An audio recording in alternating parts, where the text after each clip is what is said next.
നമുക്ക് പെട്ടെന്ന് തന്നെ ഉണ്ടാക്കിയെടുക്കാൻ പറ്റുന്ന ഒരു കട്ടിപ്പത്തിരിയും സോയ ചങ്ക്സ് കറിയും നോക്കാം.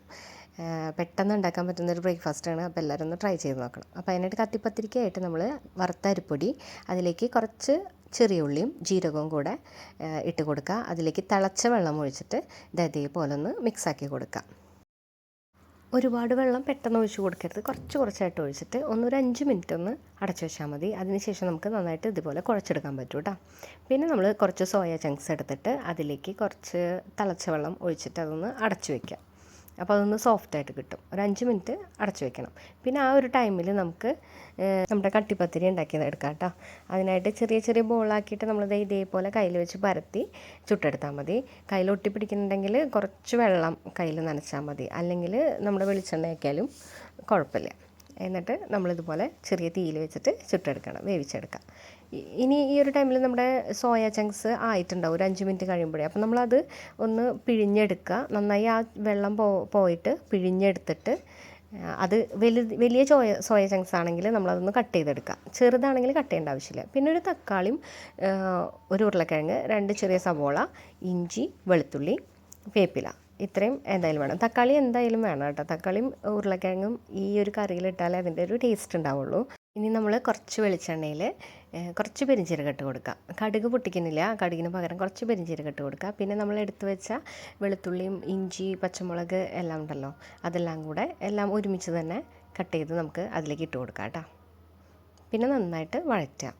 കുറച്ച് മഞ്ഞൾപ്പൊടിയും ഉപ്പും, സാധാരണ നമ്മൾ ചിക്കൻ കറിയിലേക്ക് ചെയ്യുന്ന പോലെ തന്നെ കുറച്ച് മഞ്ഞൾപ്പൊടി ഉപ്പും കൂടെ ഇട്ടിട്ട് ഒന്ന് വഴറ്റുക. ചിക്കൻ കറിയിൽ ആവുന്ന പോലെ ഒരുപാട് സമയം വഴറ്റിയെടുക്കണ്ട. നമ്മൾ കുറച്ച് സമയം ആ ഒരു പച്ചൻ്റെ കുത്തലുണ്ടല്ലോ അതൊന്ന് മാറുന്ന വരെ ഒന്ന് വഴറ്റിയാൽ മതി. അതിനുശേഷം നമ്മളുടെ മസാലകൾ നമുക്ക് ചേർത്ത് കൊടുക്കാം. മുളക് പൊടി, മല്ലിപ്പൊടി, മഞ്ഞൾപ്പൊടി നമ്മൾ മുന്നേ ഇട്ടിട്ടുണ്ട്, ഗരം മസാല, ഇതെല്ലാം കൂടെ ഇട്ട് കൊടുക്കുക. പിന്നെ ആ മസാലേൻ്റെ ഒരു സ്മെല്ലും കൂടെ കുത്തലൊന്ന് മാറി നല്ല മസാല മൂത്തൊരു സ്മെല്ല് വരുന്ന വരെ നമുക്ക് ഒന്ന് ആക്കിയിട്ട് ഒന്ന് വഴറ്റി കൊടുത്തിട്ട് കുറച്ച് ചൂടുവെള്ളം ഒഴിച്ച് കൊടുക്കാം കേട്ടോ. ഇനി പ്രത്യേകിച്ച് പണിയൊന്നുമില്ല. ഇതിലേക്ക് നമ്മുടെ സോയ നമ്മൾ പിഴിഞ്ഞെടുത്ത് വെച്ച് കട്ട് ചെയ്ത് വെച്ച സോയ ഉണ്ടല്ലോ, സോയയും അതുപോലെ തന്നെ തക്കാളിയും നമ്മൾ ഉരുളക്കിഴങ്ങും കൂടെ കട്ട് ചെയ്ത് വെച്ചത് അതും കൂടെ ഇട്ട് കൊടുക്കുക. എന്നിട്ട് കുറച്ചുകൂടി വെള്ളം ഒഴിച്ച് കൊടുക്കുക.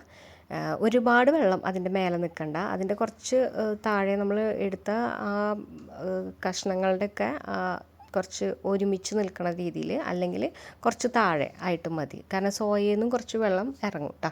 പിന്നെ ആവശ്യത്തിന് ഉപ്പും കൂടെ നമ്മൾ ഈ ടൈമിൽ നോക്കിയിട്ട് മസാല കുറച്ചും കൂടെ ആഡ് ചെയ്ത് കൊടുക്കാം. അത് കഴിഞ്ഞിട്ട് നമ്മൾ ഒരു വിസിൽ അടിച്ചാൽ മതി. അത്രയ്ക്കേ ഉള്ളൂ.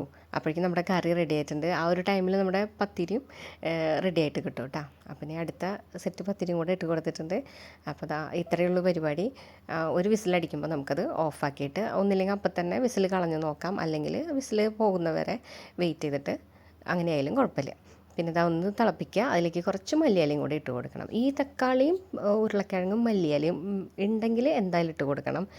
മല്ലിയില ഉണ്ടെങ്കിൽ എന്തായാലും ഇട്ട് കൊടുക്കണം. തക്കാളി ഉരുളക്കിഴങ്ങും പിന്നെ സ്കിപ്പാക്കരുത്, കാരണം ഈ കറീൻ്റെ ടേസ്റ്റ് തന്നെ അതാണ്. അപ്പോൾ ഇതേപോലെ ഉണ്ടാക്കി നോക്കിയാൽ നല്ല അടിപൊളി സോയ കറിയും നമുക്ക് പത്തിരിയും കിട്ടും. അപ്പോൾ എല്ലാവരും ഒന്ന് ട്രൈ ചെയ്തിട്ട് അഭിപ്രായം പറയണം. താങ്ക്